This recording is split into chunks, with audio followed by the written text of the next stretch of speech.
Maeneo hayo yamefungwa kwa muda leo Jumatano kufuatia vifo hivyo. Israel inasema kwamba inachunguza madai kwamba wanajeshi wake walifyatulia risasi raia waliokuwa wakikimbia kuchukua chakula siku ya Jumanne. Akizungumza na BBC katika makao makuu ya ICRC mjini Geneva, Spoljaric anasema kwamba ubinadamu na utu hauko tena. Anasema mataifa hayafanyi juhudi za kutosha ili kumaliza vita, kumaliza mateso ya Wapalestina na kuwaachilia mateka wa Israel. We cannot continue to watch what is happening. Hatuwezi kutizama tu na kunyamazia yale yanayoendelea huko. Ni zaidi ya uovu, ni jambo lisiloelezeka, kiasi cha uharibifu, kiasi cha mateso, na hata muhimu zaidi kwamba tunaangalia tu watu wakivuliwa utu wao. Ni jambo ambalo linafaa kutushtua kama binadamu na tujue ni makosa. Really shock our collective conscience. ICRC ni shirika la kimataifa linalofanya kazi katika maeneo ya vita. Lina zaidi ya wafanyikazi 300 huko Gaza, wengi wao wakiwa wa Palestina. Hospitali yake ya upasuaji huko Rafah, kusini mwa Gaza, ndio kituo cha matibabu kilicho karibu zaidi na eneo ambalo Wapalestina wengi wameuawa baada ya machafuko ya wakati wa usambazaji wa misaada siku chache zilizopita karibu na wakfu wa GHF.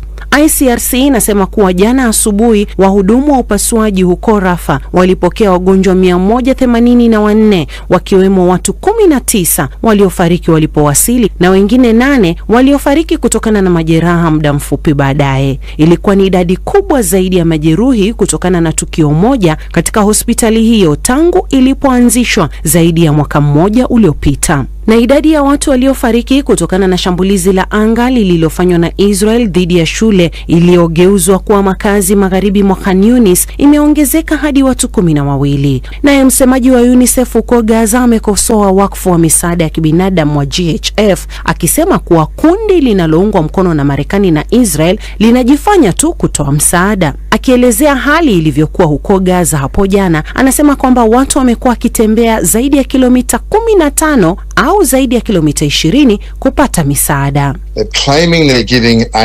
Wanadai kuwa wanatoa msaada kwa watu. Msaada huo hata hautoshi. Ni mchache sana ukilinganishwa na 400 wakati vita vilisitishwa kwa muda. Ukisema unawasaidia watu, unafaa kuwapa msaada pale walipo, sio kuwalazimisha waondoke walipo ili wape msaada. Wao wanatoa msaada na wanawasukuma watu katika maeneo ya kusini, hivyo kumaliza msukumo wa jamii ya kimataifa kuhusu njaa. Vilevile makumi ya watu wamejiunga na maandamano ya siku ya 3 ya kupinga vita nchini Israel. Kulingana na kundi lililoendesha maandamano hayo, Standing Together, kupitia mtandao wa X, wanajieleza kwamba washiriki wataandamana kutoka Tel Aviv hadi mpaka wa Gaza kama mpango ama harakati ya kutoa wito wa kukomesha vita na kuachiliwa kwa mateka wa Israel.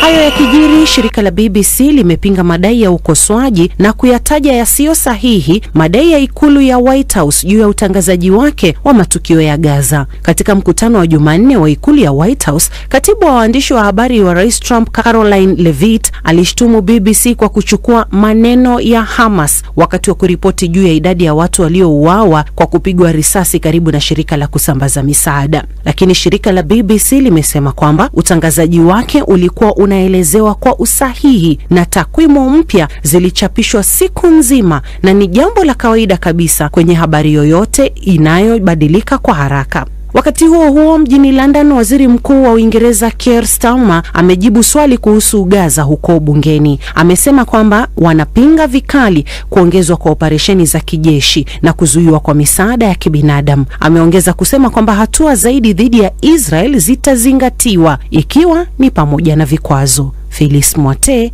Dira ya Dunia, BBC. Tukisalia katika kanda hiyo ya Mashariki ya Kati, Syria nayo imelaani shambulizi la Israel lolenga jimbo la Daraa, ikisema shambulizi hilo limesababisha vifo vingi na maafa makubwa. Israel nayo inasema kuwa ilikuwa inajibu shambulizi la makombora kutoka Syria na imelenga eneo lilo na silaha zinazotumiwa na serikali ya Syria. Sarafina Robi na taarifa zaidi. Jeshi la Israeli linasema linapanga mashambulizi dhidi ya Syria kulipiza kurushwa kwa makombora, huku waziri wa ulinzi Israel Katz akisema anamtarajia kiongozi wa Syria kuwajibika moja kwa moja. Waziri wa mambo ya nje wa Syria amepinga kurushwa kwa makombora na kusema nchi yake haijawahi na haitawahi kuwa tishio kwa mtu yeyote katika kanda hiyo. Vyombo vya habari vya Israel vilisema mashambulizi ya Jumanne kutoka Syria kuelekea Israel tangu kuanguka kwa utawala wa muda mrefu wa kiongozi Bashar al-Assad mwezi Disemba. Hakukuwa na ripoti za majeruhi au uharibifu dhidi ya Israel kutokana na mashambulizi, ambapo jeshi limesema lilisababisha mashambulizi ya angani katika maeneo ya kusini mwa Golan Heights, eneo lililotwaliwa na Israel kutoka kwa Syria mwaka 1967 na kuunganishwa mwaka 1981. Israel Katz, waziri wa ulinzi wa Israel, alisema katika taarifa kutoka ofisini mwake kuwa tunamwangalia rais wa Syria kama anayewajibika moja kwa moja kwa vitisho vyovyote au shambulizi lolote linaloelekezwa dhidi ya Israel. Rais wa mpito wa Syria Ahmed al-Sharaa aliongoza kundi la Kiislamu lililoongoza mashambulizi yaliyosababisha kuondolewa madarakani kwa Assad. Jeshi la Israel linasema makombora mawili yalitambuliwa yakivuka kutoka Syria kuelekea Israel na kuanguka katika maeneo ya wazi, na kuongeza katika taarifa iliyofuata kuwa kombora lake lilishambulia kusini mwa Syria kufuatia kurushwa huko. Syria imeshtumu shambulizi la Israel kama ukiukaji wa wazi wa uhuru wa Syria na unaochochea wasiwasi katika eneo hilo. Syria haijawahi na haitawahi kuwa tishio kwa mtu yoyote katika kanda hii, waziri wa mambo ya nje alisema katika taarifa iliyochapishwa na shirika la habari la Syria la Sana. Serafina Robi, BBC.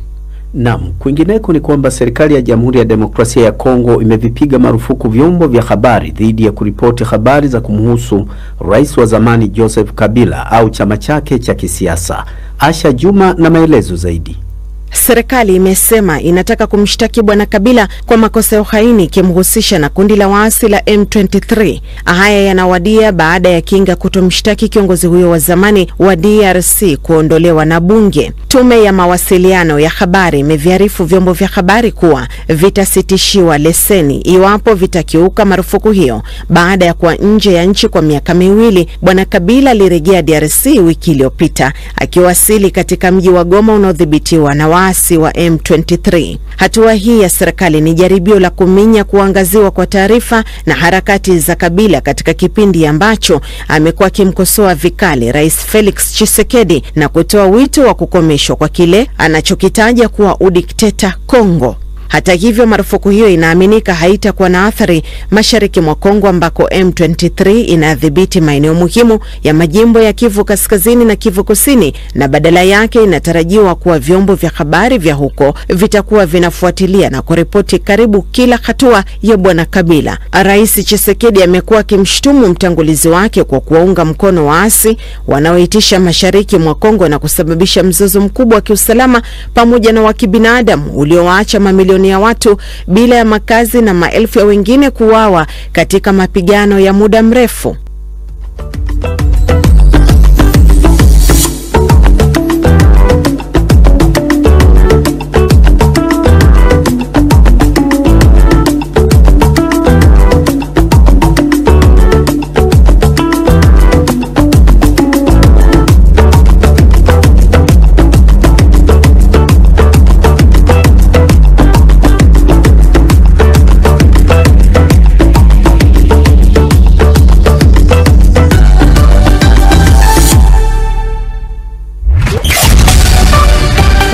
Matangazo ya Dira ya Dunia kutoka idhaa ya Kiswahili ya BBC. Taarifa kuu leo jioni, mkuu wa shirika la kimataifa la Msalaba Mwekundu ameelezea hali katika ukanda wa Gaza kuwa mbaya kuliko jehanamu.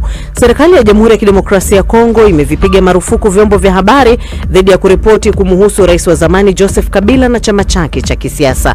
Na wakazi 20,000 wa mji wa Koloni nchini Ujerumani wahamishwa kwa muda baada ya kugunduliwa kwa mabomu matatu yaliyotumika katika vita vikuu vya pili vya dunia. Hii ni BBC. Namna hiyo, msikilizaji, hujachelewa. Kama ndo kwanza unaungana nasi, ni matangazo ya Dira ya Dunia kutoka idhaa ya Kiswahili ya BBC. Tunasonga mbele. Rais mpya wa Korea Kusini Lee Jae-myung ameahidi kuiunganisha nchi hiyo katika hotuba yake ya kuapishwa kwake. Amesema ni wakati wa kurejesha demokrasia. Korea Kusini ilikumbwa na machafuko ya kisiasa kwa miezi 6 baada ya rais wa mwisho kutangaza sheria ya kijeshi. Bwana Lee anachukua wadhifa huo baada ya ushindi wake katika uchaguzi mkuu. Tayari amewateua maafisa kadhaa wakuu. Moja ya kazi zake kuu itakuwa kufufua uchumi ambao unakabiliwa na changamoto kutokana na mabadiliko ya sera za kiuchumi za Rais Donald Trump ambaye amekuwa akipandisha ushuru. Martha Saranga na maelezo zaidi. Rais mpya Korea Kusini Lee Jae-myung ameapa kujenga uhusiano na Korea Kaskazini na umiliki silaha za nyuklia na kuponya majeraha alipokuwa akiingia madarakani siku ya Jumatano baada ya kushinda uchaguzi wa dharura uliojiri kufuatia msukosuko wa kisiasa baada ya mtangulizi wake kutangaza sheria za kijeshi. Kiongozi huyu mpya wa mrengo wa kati kushoto pia alionya kuwa kuongezeka kwa ulinzi wa masoko na mabadiliko ya minyororo ya usambazaji bidhaa ni tishio kubwa kwa uchumi wa taifa hilo ambalo ndilo la 4 kwa ukubwa barani Asia na linalotegemea mauzo ya nje. Uchumi wa taifa hilo umetikiswa na vita vya kibiashara duniani vilivyochochewa na rais wa Marekani Donald Trump. Lee alipata ushindi mkubwa dhidi ya Kim Moo-soo, mgombea wa chama kilichokuwa kikiongozwa na rais aliyeondolewa madarakani Yoon Suk-yeol katika uchaguzi huo wa ghafla. Muhula wake ulianza mara moja baada ya kura kuthibitishwa mapema Jumatano. Lee alipata 49.4% ya kura akiwa mbele sana ya 41.2% alizopata Kim, ambaye alikubali kushindwa baada ya kudhoofishwa na migogoro ndani ya chama chake pamoja na mgombea wa chama cha tatu aliyegawanya kura za mrengo wa kulia.